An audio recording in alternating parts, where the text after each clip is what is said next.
I said, pretty little mama, you really got me torn up. Make a young and wanna pour up. You the one I wanna call up. I said, pretty little mama, you really got me torn up. Make a young and wanna pour up. Hey, yeah, sipping on the double, got me mixing up the trouble. Girl, it's for us. Why you got me singing on the chorus? Yeah, it's only 8 o'clock, this shit a warm up. Still be yelling, welcome to the coma. She'll be chasing money till the sun's up. Sitting on the ground. If you ain't got no digits, you ain't got a chance. Dropping when she dance, toss you back a glance. Tossing up her hands, got you in a trance. The pretty little mama, you really got me torn up.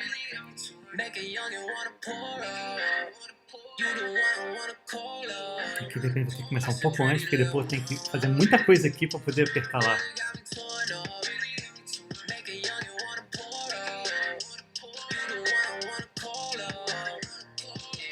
For the night show, got the nice flow. Girl, you know I never set a sight slow, yeah.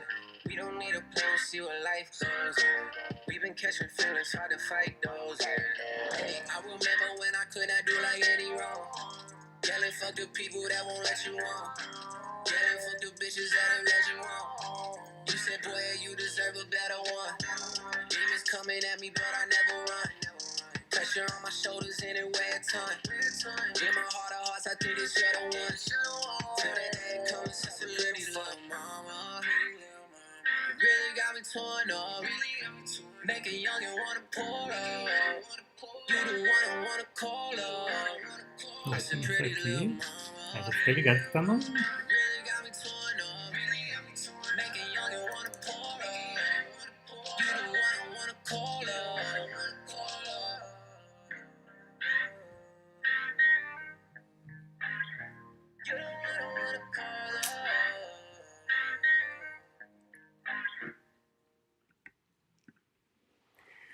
All right.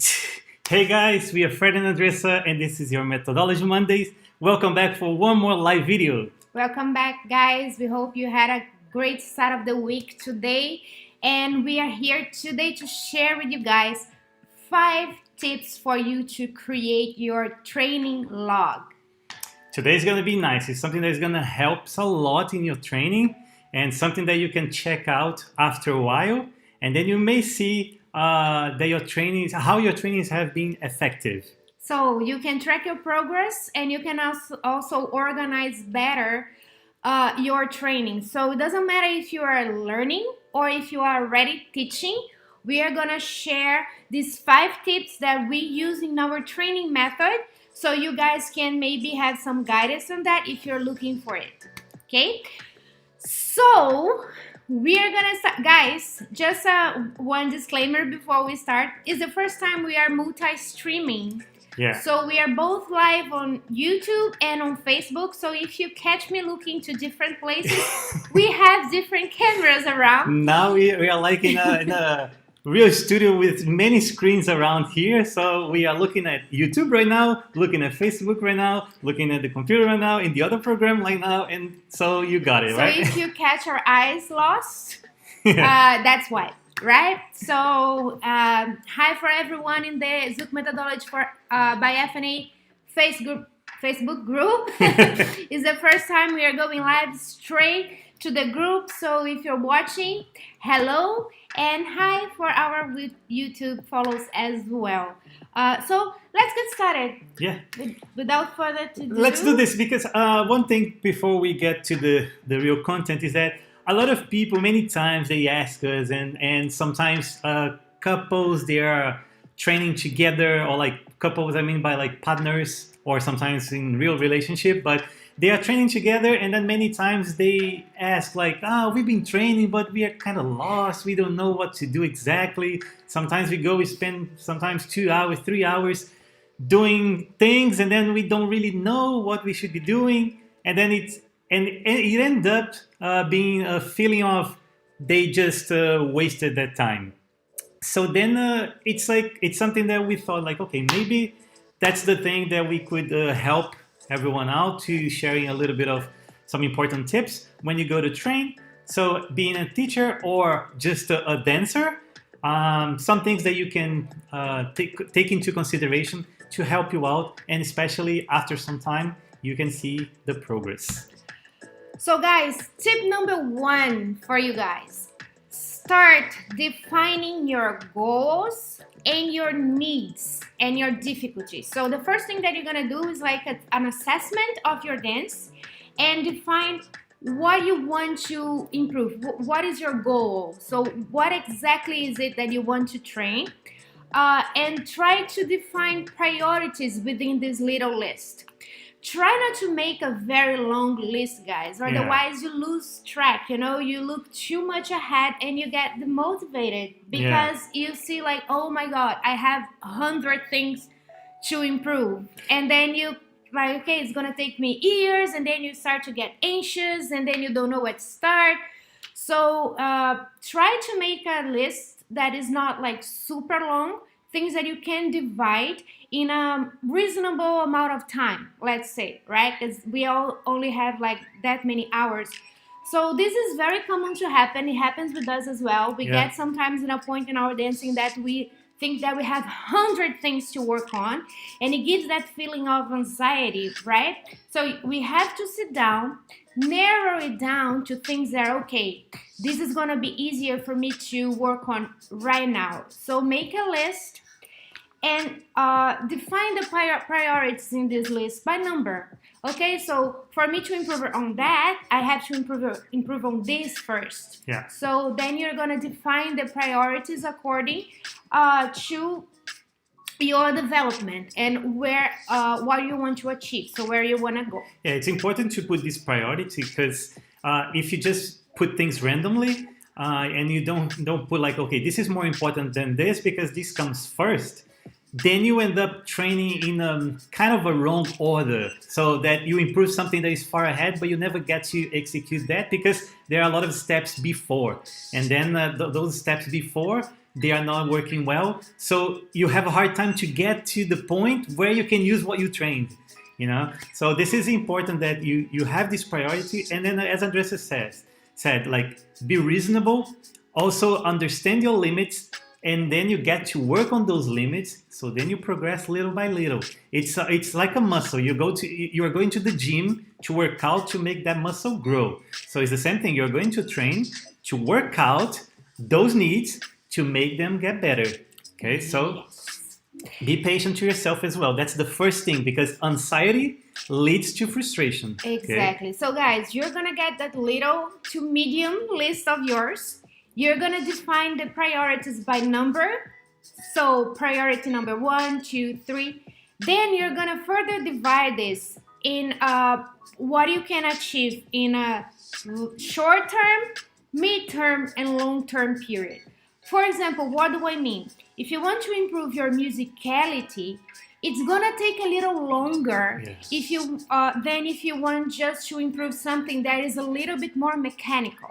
Right? So, for example, if I want to work on my bonus, on my boomerang, I probably can get this work done faster than really to develop my musicality or to work on the contrast in my dance. There are things that are more subjective, that includes other trainings, like you have to listen a lot to the music. So it's something that it comes more from within out, right? And then it's gonna take a little longer. So you're gonna try and define that, right? So then you're gonna, I don't know, say that working on your musicality is gonna be your long-term process. So every training you may include a little bit of musicality, but you are aware that this usually takes longer than other more mechanical things, if that makes sense, right? You wanna add on that? Yeah, no, it's just basically this, like, So first thing, you need to you need to prioritize, you know, like what is you going to train one thing after the other. And then also like what is short term, mid term, and long term, because some things, it's a matter of time as well. It's not just a matter of how many times you do it. It's a matter of time doing it. So then things are gonna happen, you know. The body, it's usually like when as a student, when you are in a dance class or in anything actually, your mind understands everything faster than your body can reproduce what you understood. So as a teacher, I see this all the time. When we give the information to the students, they understood what we meant with every single word we explained. If they need to tell us what they understood, they will say correctly. But when they try to do, their bodies just can't reproduce what they understood yet. They need to practice a little bit of time, sometimes, and then it's gonna happen. So it is a process. Okay, so this has to be clear. So again, you don't get too anxious and then you start getting frustrated too quickly. Yeah, and keep that in mind. So we already talked about this a little bit in our first live about this, like especially the people that we are talking like outside of movement cultures. Yeah. Sometimes physicality, flavor, and energy are things that take longer to train. So it comes slower, for most people. Of course, there are people that are already really music from the get-go, and it's already energetic. But in general, those are things that it takes a little bit longer to achieve through training, because it's a more subjective training, let's say it like this. Probably you're gonna learn the movement, and you're gonna have to practice the mechanics of that movement, so the movement works. Once it works, you're gonna have to work a little bit more to make it work smoothly, and then after that it will flow.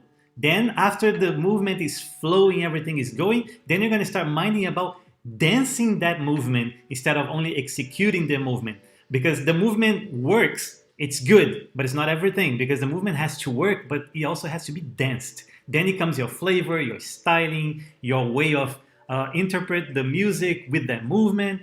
So then comes all these other flavors that you may add with the time.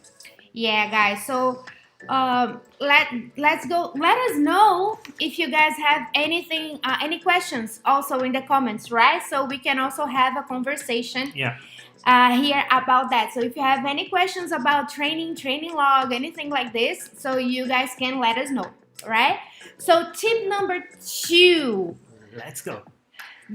After you already define your priorities and you spread those priorities in time, like how long you think you're gonna need to achieve those times, so short term, mid-term, long term, you're gonna define what is a solo training that you have to do and what is a partner training. So it's nice to have this divided so you can organize your schedule, because you're gonna need to agree with your partner the times that you guys are gonna train, and you have to make sure that you have time to train yourself as well.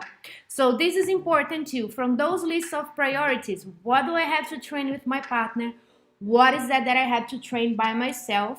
What do I have to train with my partner? And then retrain it by myself to make sure that my part is 100% clear, right? For example, to train connection, I need the partner. Doesn't help for me to train by myself. But to train my balance, I can train with my partner and I can train by myself, right? To train my styling, I will train by myself, right? So depending on what is that you want to improve, you're gonna divide those in solo training and partner training.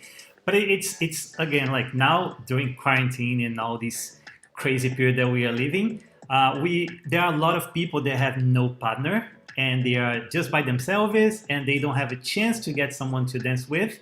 But still, there are a lot to be done by yourself, because as Andressa was mentioning, there are all those things, but also all the movements that you would do with the partner. You can get to study the movement and see first you see how the movement works. You see how the movement works for you as a follower or as a leader.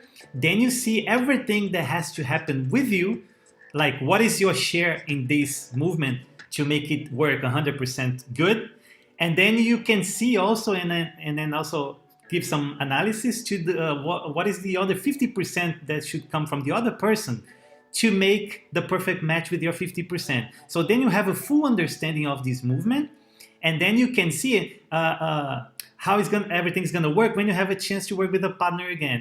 And it's gonna be easier for you also to identify all the possible problems and mistakes and misconnections that are happening to make the movement work. Exactly. So it's really good to have a good awareness, and especially more important yet is that you can start having a lot of body awareness about yourself, which is something that sometimes it passes a little bit ignored because you are so focused on the footwork you have to make, or the leading that you have to execute, or I don't know, the balance that you are working with, the surrounding and everything.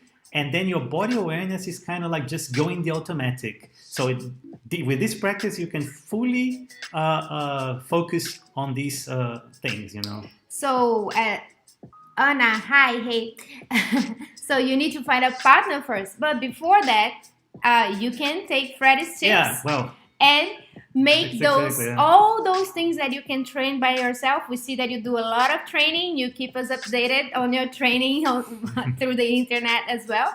You can keep doing that alone, right? Yeah. So then when you finally go and train with your partner, the things that you need a partner to train, of course, is not going to be your top priority right now. But when you get there, all your part is already well trained, done, and you own it. Right? Yeah. It's very good to divide the training as solo training and partner training. And especially after partner training, you may have a lot of solo training to work. Exactly. And this is something that I just want to touch on, because I see ladies doing followers doing a lot more of solo training than leaders.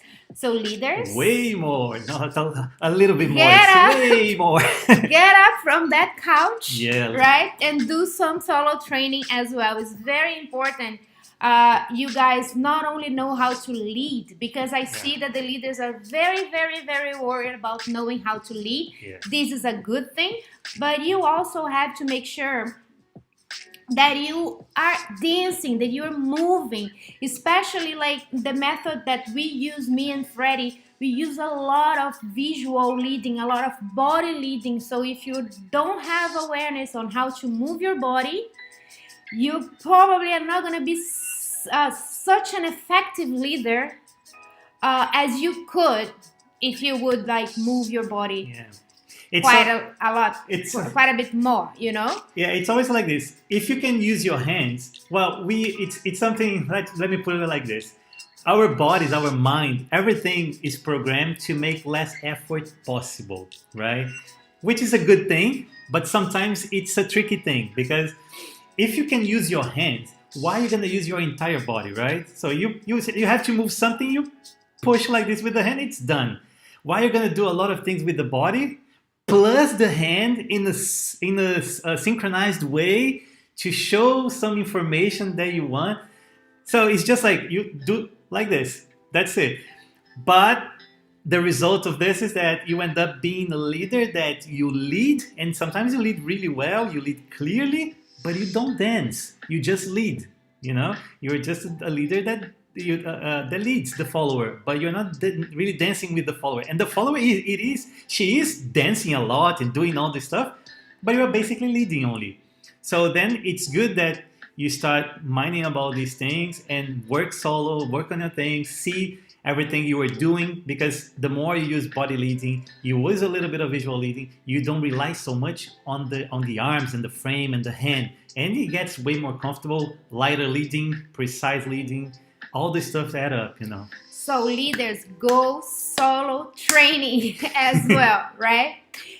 And especially the guys, the men that enjoy dancing as followers. Okay, then most important than anything is go practice, go study the follower side and practice solo a lot, because there are a lot of followers, like women, leading really well, and there are very few leaders, like few men, that follow good without being heavy, without being like tough too much, because it's completely different skill.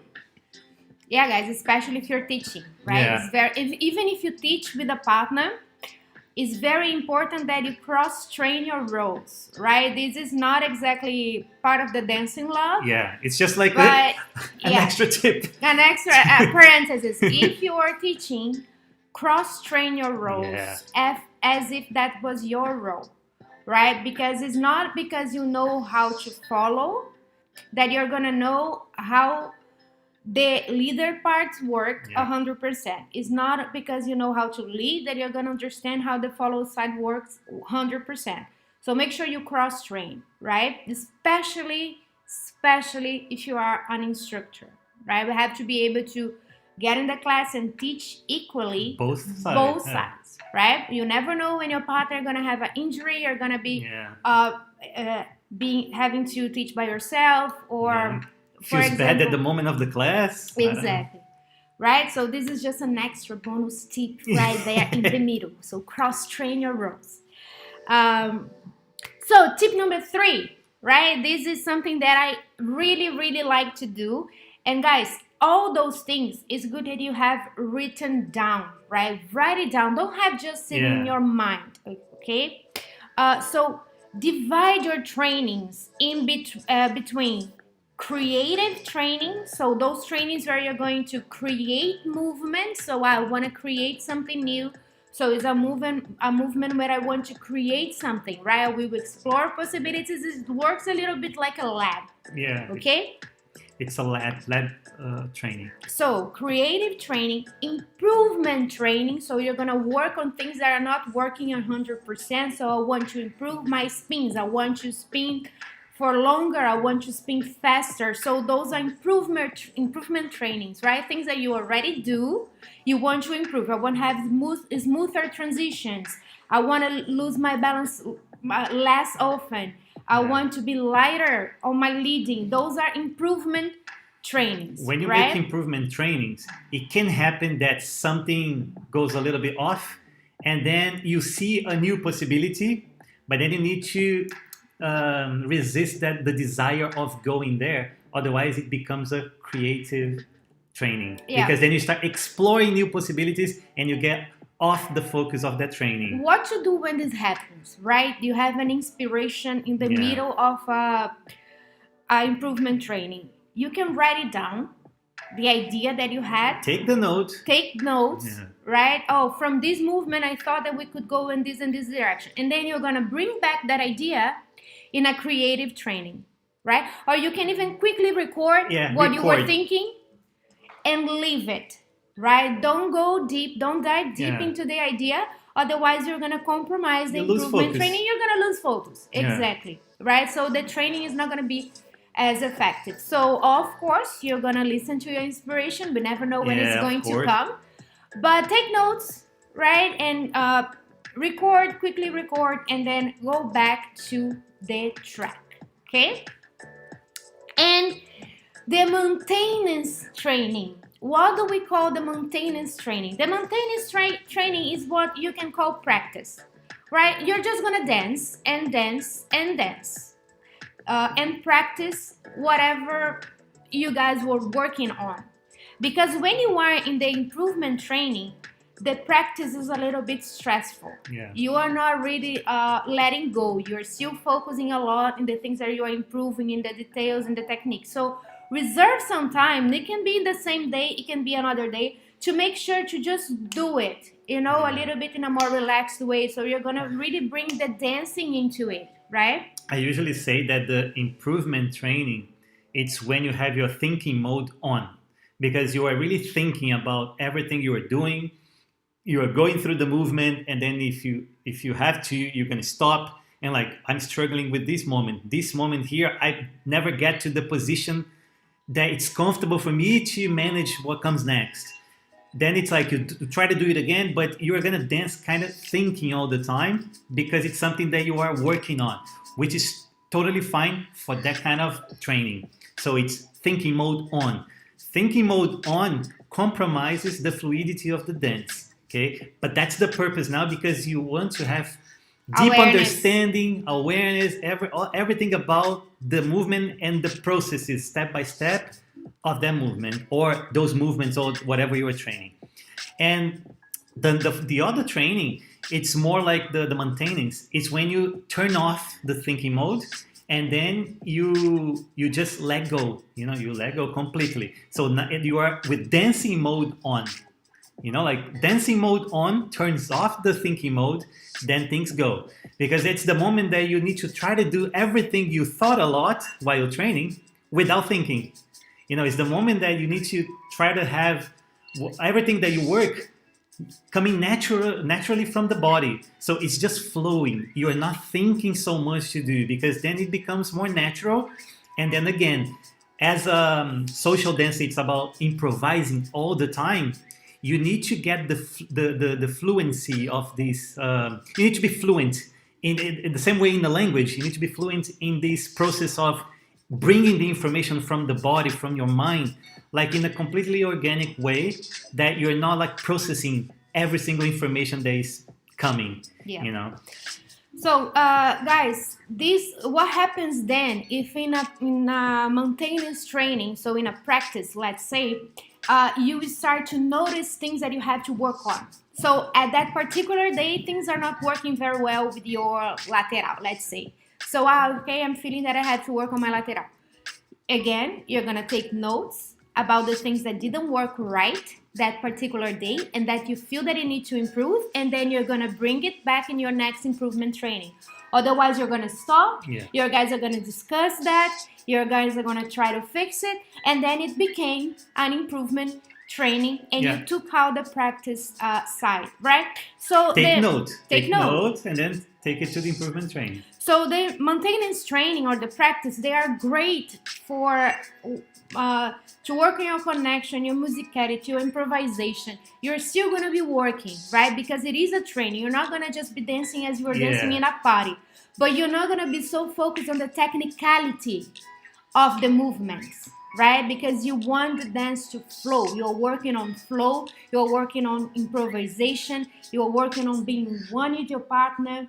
Those are the things that you want to achieve in a maintenance training, right? And making sure that all those movements are working smoothly and fluidly, as Freddy was saying, right? So this is the main goal. So you can divide that by days of the week. I don't know, this day, this day, this day. You can divide that by weeks. So I'm going to have 1 week of lab of creative training. I'm going to then have another week of only improvement training. And then in the third week of the month, then I'm going to go to my full-on practice training.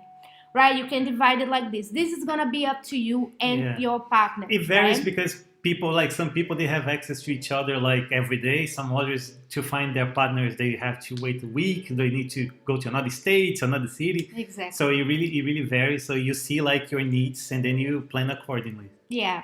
Vinicius is asking us here, how long do you think a training session should be for it to be effective? That also varies. Yeah, this is very personal, okay, guys. This depends a lot. For us, it changed a lot along our career. It also depends on what we are doing. Exactly. What is the need of the moment. So we were part of a dance company for a very long time, and we used to train. Be at a studio around like 6 to 8 hours a day. The whole day, basically the whole afternoon till night. So when we were training with the dance company, it was a long time of training. But of course, within this training, we had like jazz classes, stretching classes. It was not like dancing Zouk for 8 hours. Right? This is important to mention, because like sometimes we hear that people like, we had 8 hours training, we had 9 hours training, but all right, we also used to have these very long trainings, but it's not Zouk 9 hours. It's like stretching class, then strength, resistance, then jazz, then sometimes it was contemporary. A lot of other things that would work as tools, and also we had the Zouk training as well. But it's not like these super long hours or like many hours in a row only with Zouk. So nowadays, for me and Freddy, the improvement training and the maintenance training, we usually have it 2 hours of training. 2 good hours of training for us works really well, excluding warm-up, okay? We are already warmed up. I already did my exercises. Yeah. He already did his exercises. We warm up differently because we have different needs and we work differently while dancing. So then we go 2 hours. The creative training, we don't put a time on it because sometimes you say 5 hours training, like trying to create something, nothing comes. It's a waste of time. Sometimes you create a lot of things in 1.5 hours. Yeah, then it's great. And sometimes you're going so well when you are creating so much new things, new techniques, because we include like new concepts of classes in these creative trainings as well. Sometimes like classes, exercises, things like this.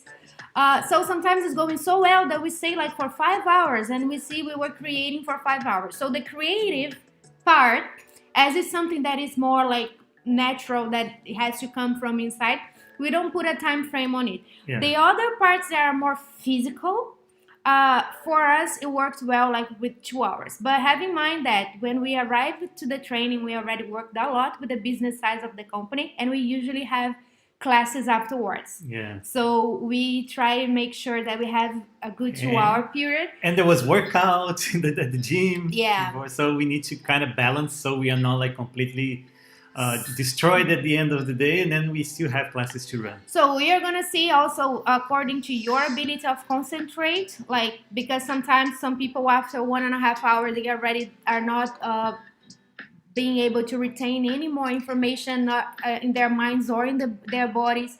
So this is something that you have to really analyze yourself, right? I think 2 hours is a very good period for training. If you train regularly, like 3 to 5 times a week, it doesn't have to be 5 times, guys. 3 times a week, 2 hours a day.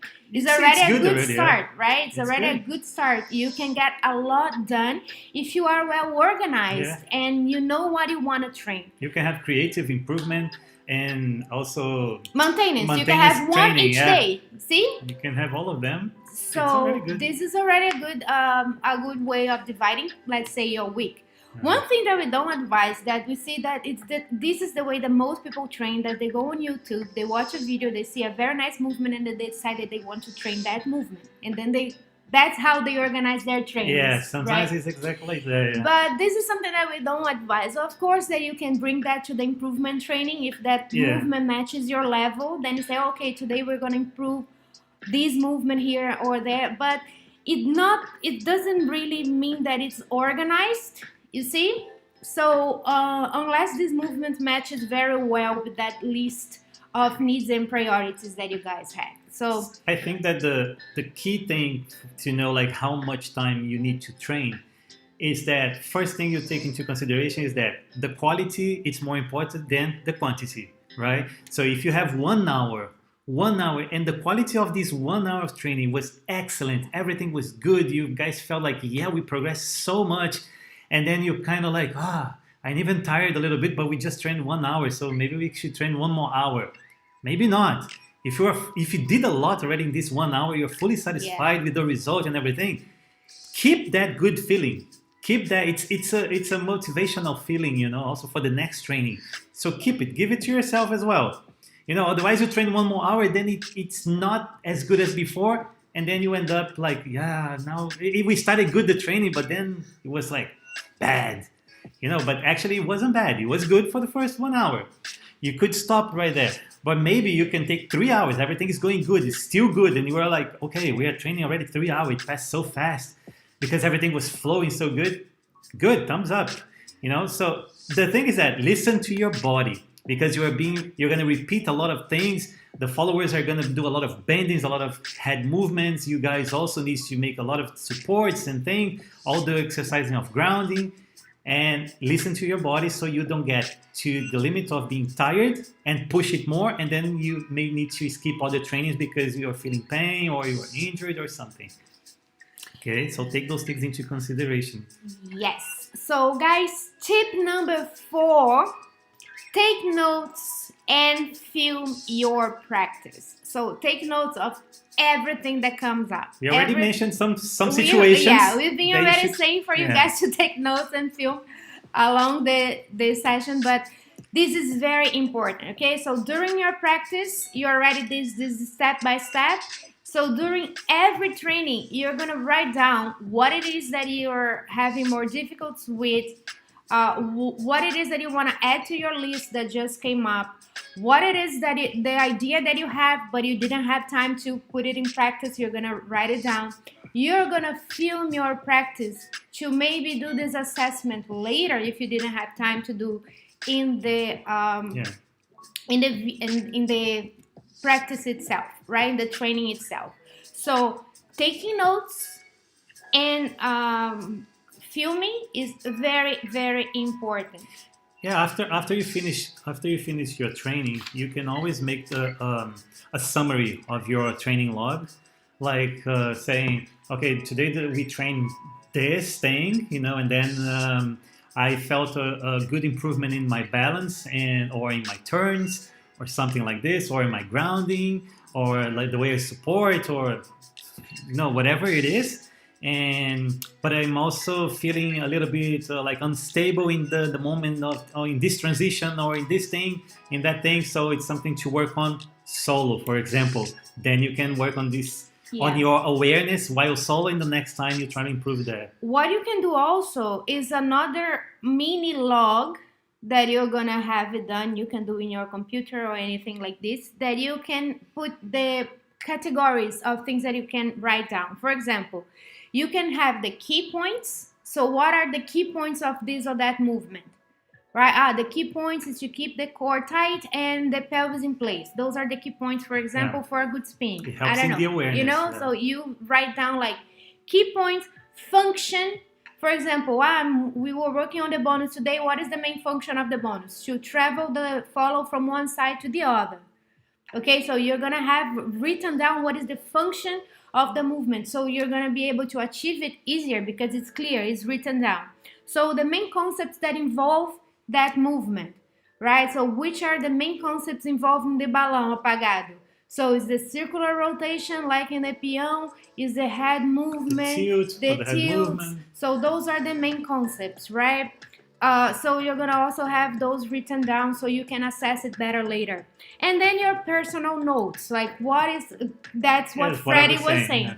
Those are your personal notes. What is going on with me while I am practicing those movements, right? So you can do inside your training log, you can do this other mini log, so you can write down things very well organized. What is gonna be good if you are doing this, because after some time, let's say after the first month doing these logs, you and your partner, in case you have a partner or by yourself, but let's say in case you have a partner, both of you are doing this, after 1 month, when you get back to the training again, you guys can go through the log like, okay, let's go to our improvement training, and then you see what you guys did, and then you're gonna see your personal notes.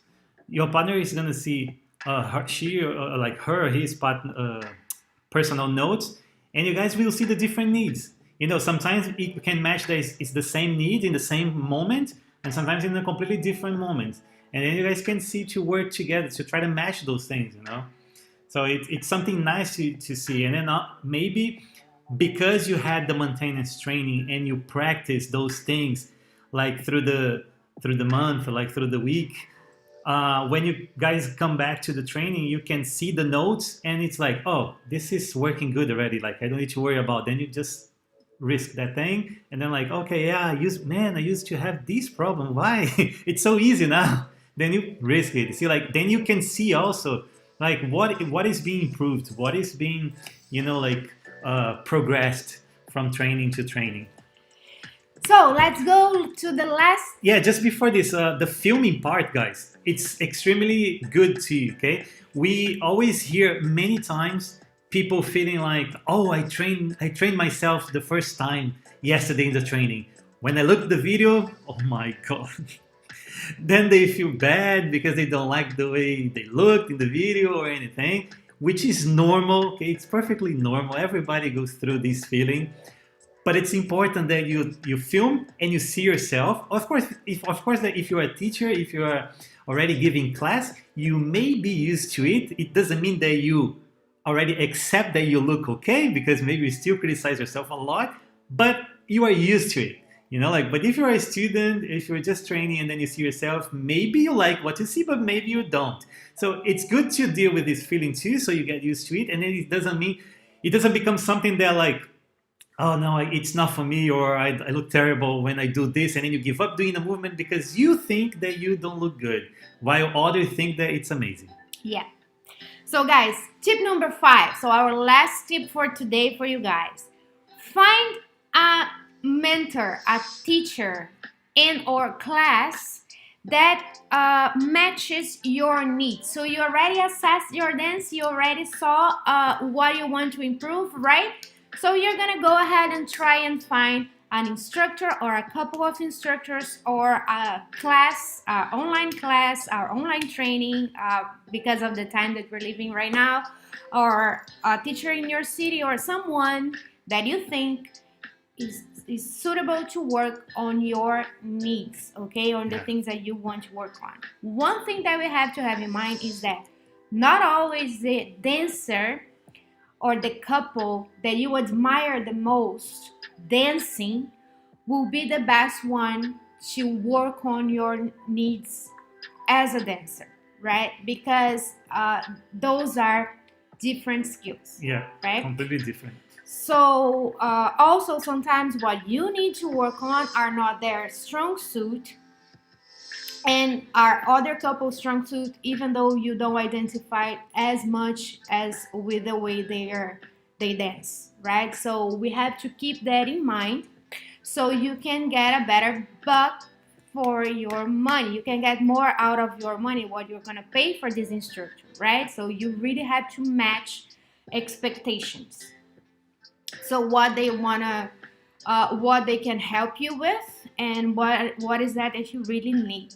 Okay, so this is very important to have in mind. So you don't choose based only on the dance itself or YouTube videos or things like this. Really make sure that you get to know their methodology, to see if their methodology apply to what is that you need to improve, right? Because some people are very good at teaching some things and not so good to us on assessing the others, because they don't really like have that much don't give the importance, the same importance that you the do. dedication to that part of it's not so much as in others, you know? The ability of diagnosis as well, it's something that varies from instructor to instructor. Some people are very good at teaching, but you have to come with something already for them to be able to fix. You have to know. So all the teachers have a very good eye to diagnose what is the problem. So if you have trouble making your list of the things that you want to improve,